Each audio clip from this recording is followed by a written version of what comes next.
gàcce amatina de waaye yéen de fàtt naa seen gàcce du weesu 24 heures yéen du ngeen rus sax yéen moom gàcce fàtt naa da ngeen koy ruy naan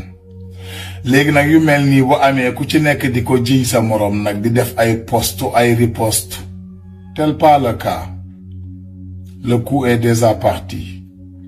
amuleen gàcce yéen da ngeen nekk seeni nawle ci réew mi te nawle dafa foor nekk ci réew nag te lépp lu waay di dugg di la ko nëbb war ngaa xoolaat sa bopp war ngeen a xoolaat seen bopp yéen internautes yi de yéen relation dañ leen koy nëbb léegi da ngeen di jékki dégg yëg ko ne takk nañ ko yéen projet dañ leen koy nëbb yéen léegi kuy commentaire sax day nëbbatu kuy takk ceinture day nëbbatu kuy naan café day nëbbatu lépp lañ leen di nëbb lan la lu xew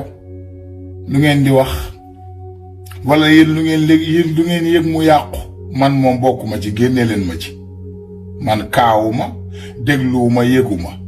xale ba takk na xale ba borom iwil Zadidas takk na gune ga heure ménage yal na leen yàlla defal jàmm